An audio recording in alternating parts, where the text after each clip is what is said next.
करोड़ों नहीं अरबों मिलेंगे। नमाज़े फजर के बाद इन्ना आतैना कल कौसर पढ़ लें। सिर्फ एक दिन का वजीफा, ये मौका बार बार नहीं मिलता, फायदा उठा लो। मोहतरम दोस्तों, फजर की नमाज के बाद सूरह कौसर का ये वजीफा, एक दिन का ये अमल है। लोग दरवाजा खटखटाकर पैसे देकर जाएंगे, और कौन लोग देकर जाएंगे ये आप खुद भी उनको समझ नहीं पाएंगे कि ये पैसा कैसे देकर गए। ऐसा मुजर्रब और गैबी वजीफा है। वो मुजर्रब वजीफा आप तमाम दोस्तों की खिदमत में आप लोगों को बताऊंगा, जो लोग कर्जों में खास तौर पर परेशान हैं और फौरन चाहते हैं कि पैसों का गैबी तरीके से उनका बंदोबस्त हो जाए। घर में बड़े मसले मसाइल हैं, महंगाई से परेशान हैं। मेरा यकीन माने, आज दिल से ये मुजर्रब वजीफा अपने भाइयों और बहनों को उनकी परेशानियों के लिए बताने लगा हूँ। रिज़्क और दौलत का ये मुजर्रब वजीफा है। जिस तरीके से बताऊंगा आपको उसी तरीके से करना है। अपनी तरफ से थोड़ी सी भी आपको कमी पेशी नहीं करनी, वरना आपका जो वजीफा है उसके जो असरात हैं वो आपको नजर नहीं आएंगे। उल्टा आप लोग अपना वक्त ज़ाया करेंगे। तो मेरे भाइयों और मेरी बहनों, आप लोग फजर की नमाज जब पढ़ लें, अब ये जरूरी नहीं कि आपको फजर के फौरन बाद ही ये वजीफा पढ़ना है। ये जरूरी नहीं है। फजर की नमाज आपने पढ़ ली, आप जरूर पढ़ें। फजर की नमाज का जो वक्त है उसके बाद आपको ये वजीफा पढ़ लेना है।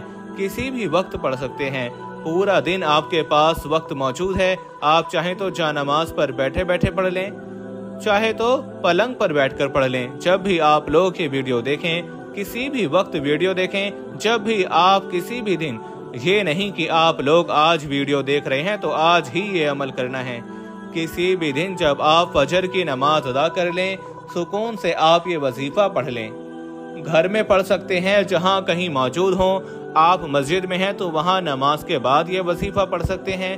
जरूरी नहीं कि नमाज के फौरन बाद पढ़ लें। बिल फर्ज आप मेरे मर्द हजरात भाई हैं, उन्होंने मस्जिद में नमाज पढ़ ली, आकर आप लोग 1-2 घंटे बाद भी ये वजीफा पढ़ सकते हैं। जरूरी नहीं कि मस्जिद में ही ये वजीफा पढ़ना है, लेकिन इतना आसान और इतना मुजर्रब वजीफा है कि मस्जिद में भी आप लोग पढ़ लें तो आपको कोई घंटा नहीं लगेगा, बल्कि कुछ मिनट लगेंगे। ये वजीफा पढ़ते ही आप लोग मौजज़ात को अपनी आंखों से इंशाअल्लाह देखेंगे।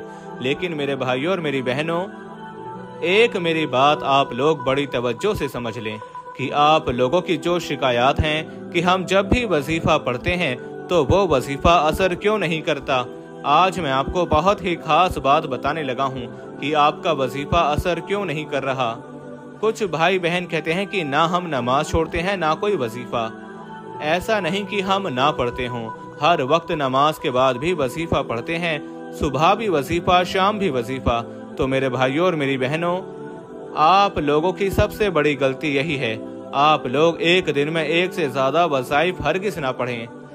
भले आप नोट कर लें, एक दिन का कोई अमल है, एक दिन का कोई वजीफा है, भले एक ही दिन का कोई वजीफा हो, लेकिन आप तमाम दोस्त एक दिन से ज्यादा एक हाजत के लिए जो वजीफा आपको बताया गया है, रोजाना एक वजीफा पढ़ें किसी एक हाजत के लिए। हाँ, किसी और हाजत के लिए आप दूसरा कोई वजीफा पढ़ सकते हैं, लेकिन आप लोग एक दिन में बेशुमार वज़ाइफ हरगिज़ ना पढ़ें। एक हाजत के लिए आप लोग क्या गलती कर जाते हैं कि किसी एक हाजत के लिए बहुत सारे वजीफे एक साथ पढ़ लेते हैं। मिसाल के तौर पर आपका कोई रिज़्क का मसला है, कर्जों का मसला है, तो उस कर्ज के लिए आप लोग एक दिन में, आपको कोई अमल बताया गया है कि ये एक दिन का अमल है, तो पहले वो पूरे दिन वो अमल करें, फिर दूसरा कोई वजीफा आप लोग नोट कर लें, फिर अगले दिन कर लें। तो इस तरह आप लोग अपने लिए मसाइल पैदा ना करें। एक दिन में एक से ज्यादा वज़ाइफ ना पढ़ें, दूसरे दिन दूसरा वजीफा पढ़ें, तीसरे दिन तीसरा वजीफा पढ़ लें। तरतीब से वज़ाइफ पढ़ा करें और जिस तादाद में बताया जाए उसी तरह पढ़ा करें। मेरे भाइयों और मेरी बहनों, जो अब मैं आपको वजीफा बताऊंगा, आज आपको फजर के बाद का, जैसा कि मैंने बताया कि फजर की नमाज सुकून से अदा कर लें, फिर उसके बाद जैसे ही सलाम फेरें, चाहे तो उसी वक्त कर लें, चाहे 2-4 घंटों बाद भी सुकून से कर सकते हैं। सबसे पहले आप तमाम दोस्त अहबाब एक मरतबा आऊज़ु बिल्लाहि मिनश शैतानिर रजीम पढ़ेंगे, फिर उसके फौरन ही बाद बिस्मिल्लाहिर रहमानिर रहीम पढ़ लेंगे। आऊज़ु बिल्लाहि मिनश शैतानिर रजीम, बिस्मिल्लाहिर रहमानिर रहीम। اب آپ تمام دوستوں کو پہلا کلمہ پڑھ کر یہ وظیفہ شروع کر دینا ہے، لا الہ الا اللہ محمد رسول اللہ۔ پہلا کلمہ جب آپ لوگ پڑھ لیں گے، پہلا کلمہ پڑھنے کے فوراً ہی بعد میرے بھائیوں اور میری بہنوں، یہ سورہ کوثر کا بڑا ہی مجرب وظیفہ ہے۔ اب آپ کو سب سے پہلے سورہ کوثر پڑھ لینی ہے 21 مرتبہ۔ جب سورہ کوثر پڑھ لیں، اب آپ کو ایک نام بتاؤں گا، اس کے فوراً بعد آپ کو یہ نام مبارک کتنی بار پڑھنا ہے یہ بڑی ترتیب سے بڑی توجہ سے سمجھ لیں۔ یہ نام آپ کو یا باسطو 100 مرتبہ آپ کو پڑھ لینا ہے۔ اس کے فوراً ہی بعد آپ لوگوں کو دوبارہ سے 21 مرتبہ سورہ کوثر پڑھ لینی ہے۔ 21 مرتبہ سورہ کوثر پڑھ لیں۔ اب میرے بھائیوں اور میری بہنوں، آپ لوگوں کو آخر میں سبحان اللہ و بحمدہ سبحان اللہ العظیم، سبحان اللہ و بحمدہ سبحان اللہ العظیم، سبحان اللہ و بحمدہ سبحان اللہ العظیم، آپ تمام دوستوں کو، بزرگوں کو 21 مرتبہ سبحان اللہ و بحمدہ سبحان اللہ العظیم پڑھنے کے بعد آخر میں یہ پڑھنا ہے، اور اس کے بعد آپ کا یہ وظیفہ کے عمل مکمل ہو جائے گا۔